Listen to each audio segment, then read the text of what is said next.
What's up dogs, TheOdie here.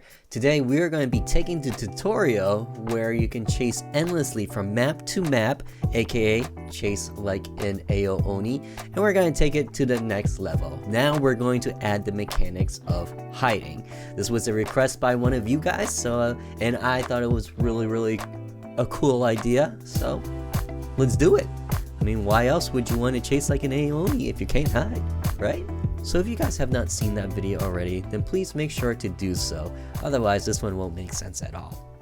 So just to recap a little bit, we have several rooms. This is the beginning room, and in this room we actually initialize the killer. So we have stuff spawn timer, we have the switch that actually triggers it, and we set the location of stuff. And of course we also have cell switch A to end this process permanently. And then moving on to the next event, we have stuff themselves. Hello, stuff. And in this first page, we call the initialize timer to set everything down to 0.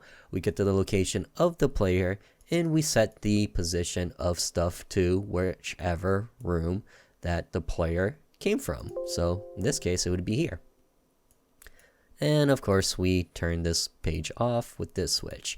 And then in the next page, which is triggered by Killer A, we have the stuff spawn timer ticking. And then once the timer variable equals the stuff spawn timer, then it will trigger the killer themselves to appear. And here's the killer themselves. And it is working off of the pathfinding script, as well as an event touch, so that when stuff does get the player, it will just go, got you. And don't forget that we also have several other rooms. This is the upstairs room, and we also have avocado, butter, and chocolate. You'll notice that in avocado, I've inserted the closet, and avocado is actually what we will be working on for the script for the hiding mechanism. So for these two, it's literally just stuff, everything we've seen before, just copy and paste it over. And we also have the reset killer spawn, which I don't think I showed you, but it's legit the same thing, as you will see. Reset killer spawn, triggering off of trigger killer. So that's it. Oh, and I suppose I should also show you the common events, huh? So if I go into the common events and look for reset killer spawn, all it does is turn off the two switches and erase this event. And as for the timer, that's all it is for the timer. And initialization is, as I said, just turns it on and resets things to 0. Okay, so now working with avocado, where we will have the hiding mechanism. I'm going to create an event and close it, call it closet. So if we head over into stuff, recall how he actually works. If we go into this page, we will see that this is the delay between the player having already entered the room to when stuff will eventually appear. So from here, we can see that once stuff is ready to appear, it will trigger a switch, and that switch is called trigger killer B chase. So if I go inside this closet, I can actually create a conditional branch to check for whether or not stuff is inside the room or not. And we want this to be off, because off means that stuff is not yet in the room. On means that stuff is already in the room. And the reason we want this is because if the player hides in the closet when stuff is already inside the room, then it will make no sense for stuff to not find the player. We want stuff to find the player if stuff sees the player hiding inside a closet. So assuming that stuff has not yet entered the room and the player interacts with this closet, also don't forget to switch this to same as character for priority. We're just going to create a switch, and that switch will be called hiding. Chase behind it. And I'm going to create a new page for hiding, and with hiding it will go through a parallel process. Where are you, parallel process? There you are.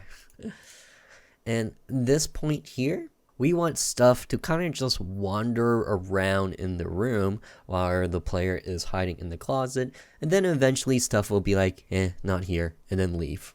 So what I'm going to do is create a conditional branch to check for whether or not B is on.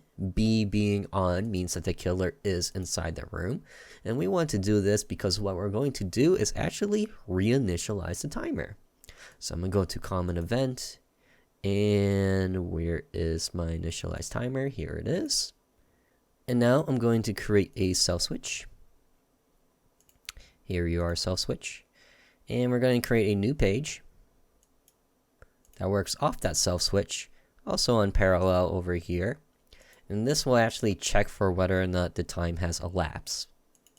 So I'm going to do a conditional branch variable into timer variable. And don't forget that with this timer variable, if I head back in here, going into timer, 12 is 1 second. So we're working with multiples of 12. So in that case, if we want stuff to kind of just wander around this room for a total of 5 seconds, then we do 12 times 5, which is 60. So on page 3, change this to 60. And then once this process is done, this is where we will tell stuff to leave. And the reason why I'm just going to leave a comment here for now is because I actually want to head back to page 2 and explain my thought process for all of this. I feel like some of you guys may be confused by it. So what goes on is here, once the player interacts with the closet, hiding chase switch turns on, which triggers this. And then this will just test for when killer B is on to initialize the timer and set self switch A to be on. So just by looking at this, some of you guys may be wondering, well, if you're just going to test for a condition, why not just do trigger killer B as the condition over here? And the reason for that is because, well, if the player does not opt to hide into the closet, then guess what? This page will be active and is triggering on a parallel process, which will eventually work over here. Now, the other thing that you may be confused by is, why not just have these two out here instead? Why do we need to test for whether or not the killer is already inside the room if we're just going to reinitialize the timer anyway? Well, the reason for that is that if we go back into here, just to look at this initialization, we have stuff spawn timer equals 24, aka 2 seconds, because 24 divided by 12 is 2. And I am getting the 12 from over here. Remember, 12 is 1 second. So this would be 2 seconds. So heading back into avocado, if the player enters into this hiding spot before 2 seconds are up, then guess what's going to happen? Well, it will initialize the timer, as we see from this page here, back down to 0, and it will actually make stuff take longer than 2 seconds to appear.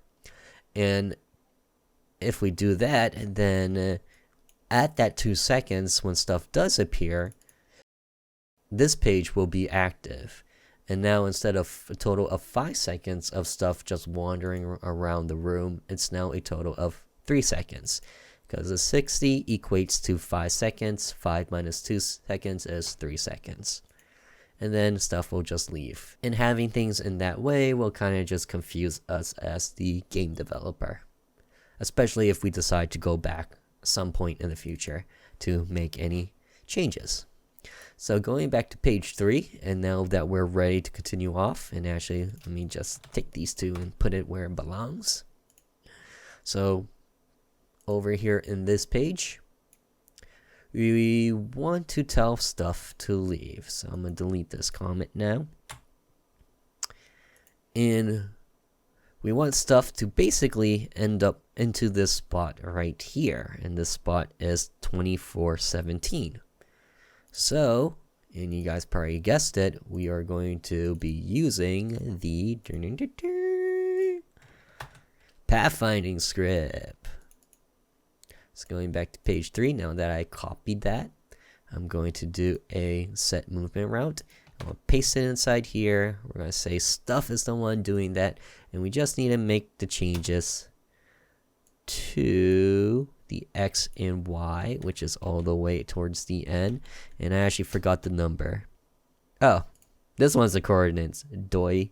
It's 912, 912, 912, 912. Say it with me. 912, 912, 912. 9 and 12. Pew. And now we can read it all together, and it's one extremely long line. Yep, moving straight to excellent, excellent, excellent. So once stuff has reached its location, then stuff will kind of just vanish off completely. Or what we're actually going to be doing is turning it off, turning off the chase sequence event, however you want to call it. So next step is we want to make sure that stuff is no longer moving. So this is where it will get rather unique.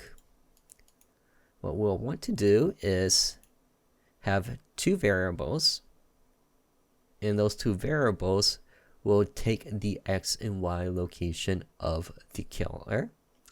And I don't recall if we created an X and Y already. This may be used for something else in this, well, as you can see, long library of tutorials. I kind of just left it all in this one project. So I'm just going to go ahead and create brand new ones. And I also noticed a quick bug. So it's not equal 60, it's greater than or equal to 60. Because remember, the timer is going to continue to tick even though it already reached 60. So now we got the position of Y. Next we need a test as to whether or not stuff has moved. And that's really easy. We are going to be using a little bit of scripting just because it will make our lives a little bit more easier. And the script we will need is this. And I think it's pretty self-explanatory as to what it does. Stuff's ID is 2. And especially if you've seen some of my other tutorials, then I think you're tired of me explaining how this stuff works. So we're gonna test to see whether or not the actual X location of stuff is equal to the variable that we set it earlier to stuff's previous location. And that value was 46. And we're gonna use the ampersand because we also want to check for the Y. And I'm gonna just copy all of this, space, paste it in here, change that X to a Y, and that 46 to a 47. So what this whole block of sequence says, we're taking the position of stuff's X and Y, and we're saving it. And now we're moving stuff. And now we're taking stuff's actual X and Y and comparing it to the variables we set. Well, if stuff has made it to the location, then guess what? Stuff is not going to move anymore. That means stuff has made it. So when that's the case, we want stuff to pretty much go bye-bye. So at this point, we can turn off absolutely everything. And that absolutely everything would be trigger killer, paste that, trigger killer B. Oh, I actually forgot about A. So A, B, and trigger killer itself. And then we also want to get rid of the timer. Timer off. Oops, off, not on, off. And now everything will be off. So one thing you'll notice is that before timer hits 5 seconds, we need to work on stuff. So I'm gonna go hit OK, head on over to stuff, go to its latest page, and just because I'm lazy, I'm gonna copy and paste this and delete everything inside. And now we're going to be working with stuff. So I'm going to change this switch to, you want hiding, chase, and we also want B to be on. Is that correct? Yes, that is correct. And of course, we do not want stuff to walk straight into the player and murder them because that's obviously is not true. We want this to just be random, and we'll reduce its frequency so that stuff kind of pauses in between each step. Actually, we want this to be off. And the reason we want that to be off is because if we go back into here, you're going to notice that we are moving stuff here, and then stuff also wants to move by himself. Oopsies. Stuff also wants to move by himself with its autonomous movement. So doing that would mean that even though stuff has reached the location he needs to be, he may sometimes decide to wander off and then go back into his spot. So you got basically two people screaming at stuff to move at the same time in different directions, and of course stuff will never make it to where he needs to be. So make sure that this one is off or under fixed, and that the movement is only controlled through here. So if that is the case, then what we want to do is turn this into an else branch, and we just want to take this, copy, paste it, and we want to tell stuff to move randomly. So where are you? Here it is, move at random.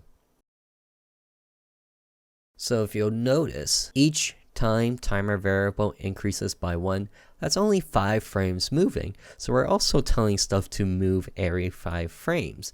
And what this will actually do is cause stuff to constantly move, when what we want stuff to do is to move, pause a little bit, move, pause a little bit, move, pause a little bit.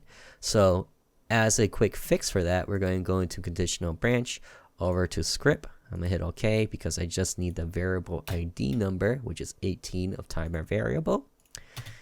And we're going to type game variables dot value. Was it 18? I kind of already forgot. And we're going to be using what's called modulus. Modulus is dividing two numbers, but instead of getting the answer, we take the remainder. So 5 modulus 2 is 5 divided by 2. The remainder would be 1, so we take the answer of 1. So in this case, I want modulus 5 to equal 0. So now what it's going to say is that every time timer variable is a multiple of 5, aka 5, 10, 15, 20, so on and so forth, then stuff will move at random. And now that I'm thinking about it, that's every 5 times 5, 25 frames. So I'm actually going to change this to 10. So just to talk about that again, if timer variable equals 10, 10 divided by 10 is 1 with a remainder of 0. So that would be true, and stuff will be moving at random. So that's how that works there. Modulus is a little bit confusing because you're kind of thinking in reverse from what you normally think about with division, because you want a remainder, or you're looking for a remainder. So just a fun fact, if we're doing a modulus of a number, then whatever your second number, aka what it's dividing by, your modulus or your remainder will always be between 0 to 1 minus that number. So in this case, it will always be from 0 to 9. And then if this number was 5, then it will always be from 0 to 4. So now that we got all of that going on, I think it's finally time for us to test this out. Stuff, where you at? Ah, there you are, Stuff. And let's hide inside the closet before Stuff gets in here. Oh god. Oh, right, I forgot to actually manually hide the player. So where we go into page 1 of this here, we just want the player to actually hide. Transfer player, inside the closet, no fading to black, no fading to white, no fades of nothing. And before that, we also want to do a set movement route player so that you can be transparent. Okay. Okay, so Stuff is wandering around a bit. Stuff is like, yo, where you at, son? Where you? Oh, game variable. I forgot the S. Where is it? Oh, it had to be you, huh? Game variables. And game variables. Apply. And let's do this again. Come get me, Stuff. Come get me. That's right, you don't know where I am. Where am I, Stuff? Where am I? I'm not in that corner. Oh, you're leaving? Alright, peace, Stuff. Peace. And of course, we got a bug. Okay, so I actually totally forgot about something. With the pathfinding script, and even though we do not visually see stuff having moved from this spot, what happens is that its event actually does, in terms of its code, move stuff to a different location, and then it moves stuff back into the location. And this actually happens so fast that it's before we can visually see stuff move. But it's actually fast enough to bypass this test that we see here. But luckily, we know where stuff needs to go to leave, right? So if I actually can get rid of these two variables, just to save me some variables of the future, delete these two. And instead of doing x equals some variable, it's going to be x equal whatever that exit is. And of course, I forgot to look at the location of the exit. And that location is 912. So going back in here, so 9 for a test condition of x. And then the test condition for y is 12. So there it is. It looks a lot more prettier and easier to read now. And just double check, 912. Alright, now that should work. Now, as I was saying, what up, stuff? Where am I? I'm not inside that very conspicuous closet over there. Who knows where I've gone? Oh, what's that? You left? And I did not code on how to leave this closet. I guess we're stuck here forever. Awkward. But as you can see, stuff came in, stuff looked around, and then stuff left. So that works out perfectly. Which reminds me that over in page 3, if we want to reduce this frequency some more, we can just increase this number. I'm going to change it to 15 so that it does cause stuff to wait a little bit longer. Actually, I'm going to change it to 20. I want stuff to wait super long between each movement. Anyways, back into what we're actually doing. So now the player needs to leave from this god dang closet. But actually, there's something I want to show you that's rather cool. It's the fact that we can't even hide in the closet when stuff enters. And the reason for that is, if we head back in here, this is what's preventing us. So if we want to give the player the ability to hide in the closet whenever, then all we gotta do is take these two, cut and paste it on the outside. Ah, I'm hiding. Oh no, did stuff? Aw, stuff saw me. So now we need to get out of the closet, right? We don't want to be stuck there for all eternity. That's weird. So to get out, we're just going to create a conditional branch that tests for the button of OK being triggered. And upon OKing, then we just need to reverse everything we did. So I can actually copy all this, paste it in here, take this transfer, put it in front of the closet, have it face down, and change the transparency to off. But we want the transparency to turn off after the player has teleported. And of course, we also want to turn off hiding. So where are you at, Switch controller? Turn off hiding. Apply. And we take this, control copy, and we also need it in here.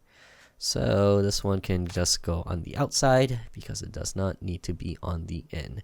And also, I forgot to turn off the self switch A over here. So let's also turn that off. In. That's right, stuff. Where am I? You don't know. No.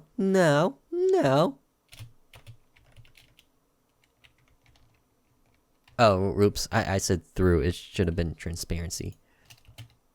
Okay, now I hide. That's right. I'm no longer here. Where am I, stuff? In the closet? Nopey dope. I'm probably against that wall. No, I'm not even here. Sucker, I was here the whole time. If I exit, then the program no longer works because we turned it off completely. Unless we go back in here. Just kidding, it will also not turn on and initialize because the initialization has been set to self switch A and is permanently off. This is what I meant. So if you want to turn it on, then you just need those three things again. But of course, having stuff be located to where stuff needs to be. So let's finesse this a little bit more by adding some sound effects just to make it sound nicer, of course. So I'm going to go over here. Once stuff has made it to the location, then stuff is just going to do a sound effect. That sound effect is the sound effect of a door.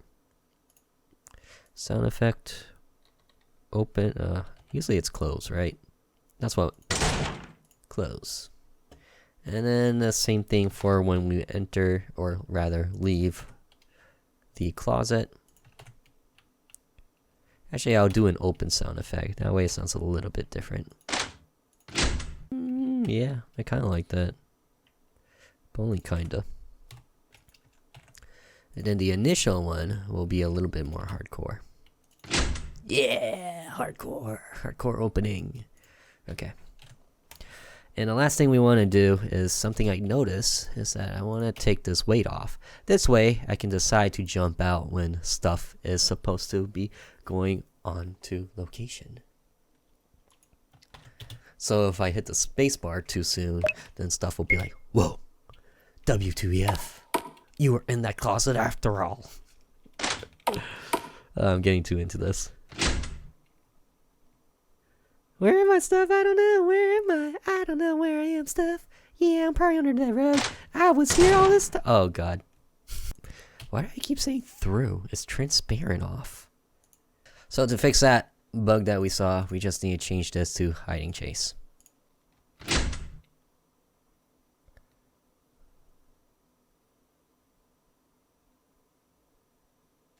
What up, stuff? I was here all along. That's right.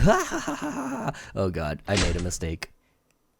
And then he gets me. There you guys have it. You are officially ready to make your own Ao Oni game. Chase from map to map and have your own hiding spots. And if you enjoyed this video, then do hit the like button. I'd appreciate it so very, very much. Subscribe if you're interested in more tutorials. But beyond that, I am currently creating a game called Caster's Trap. And you can actually see its game page, which officially went live very, very recently. It's over on Itch.io and GameJoe. And it even has its own YouTube channel where you can check out the official teaser trailer. More will be on its way. I'm super hyped and stoked for it. And that being said, if you guys are super hyped and stoked for any project that you guys are working on, then let me know in the comments. I'm very interested to know what my tutorials are helping you guys with. Although this one is probably something a bit Ao Oni inspired, but nevertheless, maybe it's just a small portion for your much more rather large game. And what other better way to help promote your own game than through comments and tutorials? Am I right? Alright, thank you guys so much for watching, and I'll see you in the next one. So then, later!